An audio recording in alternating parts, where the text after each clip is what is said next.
నరేష్ గారు మీరు చెప్పండి. అంటే పదే పదే రామరాజ్యం వీర రాఘవరెడ్డి అంటాం కూడా ఇష్టం లేదు, ఉన్మాదని మాట్లాడుకుందాం మనం. ఎందుకంటే వాళ్ళ పబ్లిసిటీ కోసమే ఈ దాడులకు పాల్పడ్డారని చెప్పేసి మేమైతే అదే భావిస్తున్నాం కనుక ఒక ఉన్మాదనే వాడదాం. ఇప్పుడు ప్రవీణ్ గారు అన్నట్టుగా ఈ ఉన్మాది చేసిన చర్యల విషయంలో అర్చకులు ఇప్పుడు రంగరాజన్ గారి విషయమే చూసుకుంటే ఆయన ఎంతో ఉన్నత విద్యావంతులు, ఎంతోమంది యువతకు స్ఫూర్తినిచ్చే సందేశాలను ఇస్తూ ఉంటారు. అప్పటికప్పుడున్న అంటే పొలిటికల్ విషయాలకు సంబంధించి కూడా యువతకు తెలియని అంశాలు చాలా ఆ ఆలయం వేదికగా ఆయన చాలా సందర్భాల్లో చెప్పిన వ్యక్తి, చాలామందిని సన్మార్గాల్లో నడిపించిన వ్యక్తి. సో అలాంటి వ్యక్తికే రక్షణ లేనప్పుడు మిగతా చాలా టెంపుల్స్ ఉన్నాయి, ఇంకా ఇలా ప్రవచనాలతో గుర్తింపు పొందిన చాలామంది వ్యక్తులు ఉన్నారు. వారందరికీ కూడా ఇలాంటి దాడులు జరగవని కూడా మనం చెప్పలేం. సో ఇలాంటివి ఆగాలంటే అసలు ప్రభుత్వం నుంచి ఎలాంటి చర్యలు తీసుకోవాలంటారు?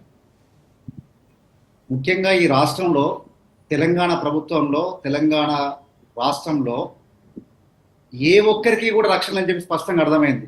కొంతమందికి రక్షణ ఉంటుందేమో అనుకున్నాం, కానీ చివరికి ఏమైందంటే అర్చకులకు కూడా రక్షణ లేనటువంటి పరిస్థితి ఈ రాష్ట్రం ఉందే అంటే ఈ రాష్ట్రంలో శాంతి భద్రతలు ఏ రకంగా ఉన్నాయి, ఈ రాష్ట్రానికి హోంమంత్రిగా వ్యవహరిస్తున్న ముఖ్యమంత్రి గారు దీనికి సమాధానం చెప్పాల్సిన అవసరం ఉంది. దీనికి ఖచ్చితంగా దీనికి ఏ రకంగా చర్యలు తీసుకుంటారనేది కూడా పూర్తిగా అవగాహనతో చేయాల్సిన అవసరం ఉంది. అదే సపరేట్ గా హోంమంత్రి అంటే వారు తక్షణమే రాజీనామా చేయమని మేము డిమాండ్ చేసే వాళ్ళం. ఇప్పటికైనా హోంమంత్రి లేడు కదా, హోంమంత్రి లేడు, రాష్ట్రానికి హోంమంత్రి ఉన్నాడు, హోంమంత్రి లేదు, భద్రతపై సమీక్షలు లేవు, హోంమంత్రి లేదు, ఎంత కమిషన్ల మీద లేదు, విద్యార్థులకు లేదు, ఆశా వర్కర్ వీళ్ళకి ఎవరికి న్యాయం జరుగుతుందండి? వీళ్ళకి కాంట్రాక్టర్లకి బిల్లులు ఓపెన్ చేయడానికి, బిల్లులు ఇవ్వడానికి పర్సెంటేజ్ 10% 12% తీసుకునే శ్రద్ధ హిందువుల దేవాలయాలపై లేదు, గుళ్ళపై. మాట్లాడివ్వండి ప్రవీణ్ గారు. మరి మంచి మాట చెప్పారు ప్రవీణ్ అన్న కూడా మంచి మాట చెప్పిండు. కేవలం పర్సంటేజ్ ఇచ్చేటువంటి కాంట్రాక్టులకే న్యాయం జరుగుతుంది, వారికే రక్షణ కల్పిస్తుంది తప్ప ఈ రాష్ట్రంలో ఉన్నటువంటి సామాన్య ప్రజలకు, సామాన్యమైనటువంటి ఎవ్వరికీ కూడా అంటే ఒక దైవ పరిరక్షణ కోసం నిత్యం పరితపించినటువంటి వ్యక్తి రంగరాజన్ గారు అండి. అతను రాజకీయాలతో సంబంధం లేదు. ఈరోజు అన్ని పార్టీల వారు ఎందుకు ఒకే మాటతో ఉన్నారు, అన్ని మీడియా ఛానల్ వారు ఎందుకు ఒక మాట ఉన్నారంటే వారు ఎక్కడ రాజకీయం చేయరు. వారు ఒక చైతన్యం నింపేటువంటి వ్యక్తి, ఎంతో మంది జీవితాల్లో ఒక చైతన్యం నింపేటువంటి వ్యక్తి. తన మాటల ద్వారా తన యొక్క అభివృద్ధి ద్వారా ఈరోజు చిలుకూరులో ఒక ప్రత్యేకమైనటువంటి, రాష్ట్రంలోనే ఒక చిలుకూరు ఒక ప్రత్యేకమైన స్థానం, ఒక హుండీ లేకుండా నడపడాన్ని, తర్వాత ఇష్టం వచ్చినటువంటి ఫండ్స్ లేకుండా తీసుకోకుండా నడపడాన్ని, ఇవంతా ఒక ప్రత్యేకత ఉన్నటువంటి చిలుకూరు ఆలయ ప్రధానార్చకుల్ని ఈరోజు రామరాజ్యం పేరిట నేను అంటా ఉన్నానండి. అసలు వాడు ఎవడు రామరాజ్యం పెట్టుకోవడానికి? నిజంగా రామరాజ్యం పెట్టుకున్నప్పుడే కదా అతను ఖండించాల్సింది. ఒకవేళ రామరాజ్యం పెట్టుకున్నటువంటి వీర రాఘవరెడ్డి ఎవరైతే ఉన్నారో ఆ రాఘవరెడ్డిని మా ప్రతిపక్ష పార్టీలో ఇంకే పార్టీ అంటే మళ్ళీ దాన్ని నెగిటివ్ అనుకునే అవకాశం ఉంది. కాబట్టి అట్లాంటి పేరుతో, అట్లాంటి ముసుగుతో ఒక ప్రైవేట్ సైన్యంతో ముందుకు వస్తున్నటువంటి వారిని, మరి ఈ సంఘాలు ఉన్నాయి కదా, ఆర్ఎస్ఎస్ లాంటి సంఘాలు ఉన్నాయి, స్వయం సేవక సంఘాలు ఉన్నాయి, మరి ఇవన్నీ వాటిని ఏర్పడాల్సిన అవసరం ఉంది కదా. ఎందుకు వారిని ఇప్పటి వరకు ఎందుకు మాట్లాడలేకపోతా ఉన్నారు? సరే ఒక మాట తప్పుగా అనుకోవద్దు ప్రవీణ్ అన్న, మీకు ముందుగా తెలిసినప్పుడు, ముందుగా మాట్లాడినప్పుడు వాటి మీద చర్యలు తీసుకోవాలి కదా ప్రవీణ్ అన్న. మనం ముందుగానే మనం చెప్పాల్సిన అవసరం ఉంది కదా. ఆ పెద్ద మనిషి సౌందర్య రంగరాజన్ గారు మీతో షేర్ చేసుకున్నది దాడి తర్వాత నాతోటి మాట్లాడడం జరిగింది. రంగరాజన్ గారు దాడి ముందు కాదు, దాడి తర్వాత మాట్లాడడం జరిగింది. నేను ఇమీడియట్ గా రంగరాజన్ గారికి చెప్పాను, ఇమీడియట్ గా పోలీస్ కంప్లైంట్ చేయండి, వాడిని ట్రేస్ చేస్తామని చెప్పి. వాడు అప్పటికే అబ్స్కాండింగ్ పోయినాడు వాడు. అట్లాంటి వాళ్ళు మనం ఉపేక్షించొద్దు. ఈ రాష్ట్ర ప్రభుత్వం కఠినమైన చర్యలు తీసుకోవాల్సిందే. అవసరమైతే కేంద్ర ప్రభుత్వం ఒక వారి శక్తి సరిపోతే కేంద్రం తీసుకోండి. వారు ఏ రాష్ట్రంలో ఉన్నా, ఏ రాష్ట్రం పారిపోయినా ఆ సంఘంలో పనిచేసినటువంటి వాళ్ళు ఎవరైతే ఇప్పుడు ఉన్నారో, ఆ గ్యాంగ్ ఎవరైతే ఉన్నారో, ఆ ముఠా ఎవరైతే ఉన్నారో, అది రామరాజ్యం ముఠా కాదు, ఖచ్చితంగా అది వ్యతిరేక ముఠానే. ఆ ముఠాని మొత్తాన్ని తీసుకొచ్చి అరెస్ట్ చేసి ఖచ్చితంగా మీరు చెప్పినట్టుగా ఏదైతే అన్ని పార్టీలు డిమాండ్ చేస్తా ఉన్నాయో వాళ్ళు సుమోడా కేసు తీసుకొని వారి మీద ఈ పీడీ యాక్ట్ కూడా ఇమీడియట్ గా పెట్టాల్సిన అవసరం ఉంది. వారికి నాన్ బెయిల్ కేసులు కూడా పెట్టాల్సిన అవసరం ఉంది.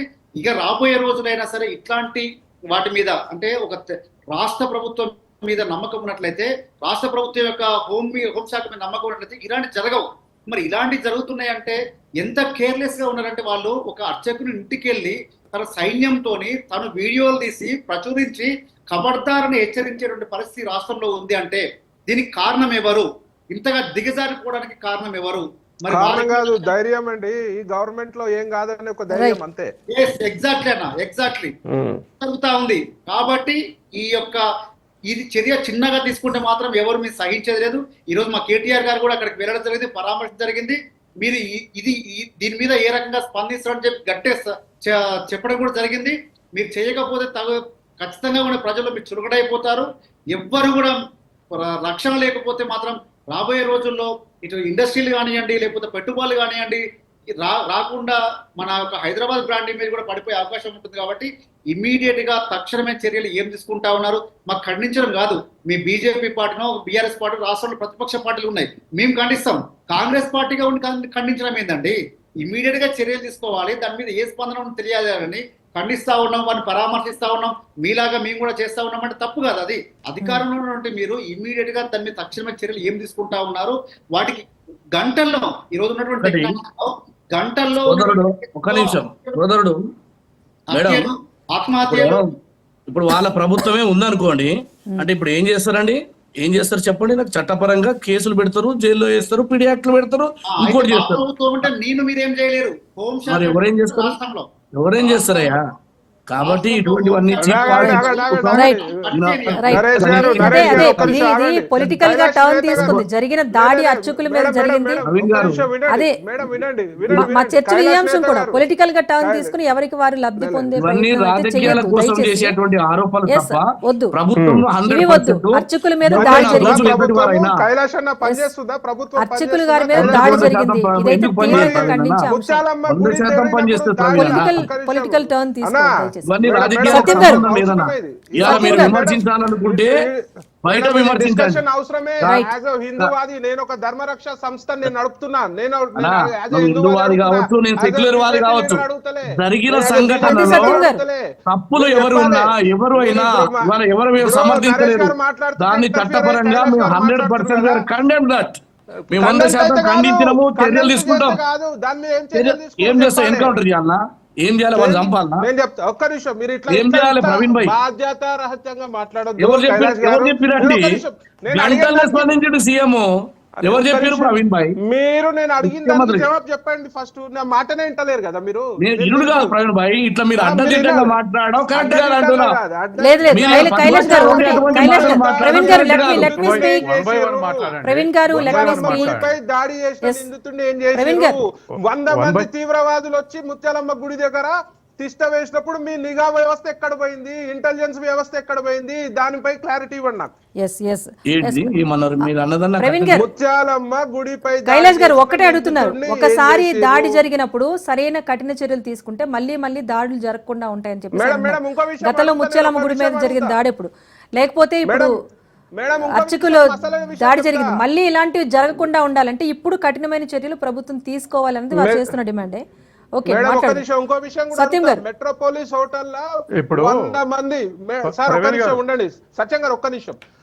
మెట్రోపాలిస్ హోటల్లో 100 మంది తీవ్రవాదుల ఎవరనేది తెలియదు. వాళ్ళు వచ్చి తిష్టేసిన తెల్లారి వాళ్ళ కాడ క్లాసెస్ జరుగుతున్నాయంట, మోటివేషనల్ స్పీచెస్. ఒకటే వర్గానికి చెందిన 100 మంది మోటివేషనల్ స్పీచ్ ఒక హోటల్ నుండి తెల్లారి గుడిపై దాడి జరిగితే మీ నిఘా వ్యవస్థ ఏమైందని అడుగుతున్నా. దానిపై మీరు స్పందించాలి.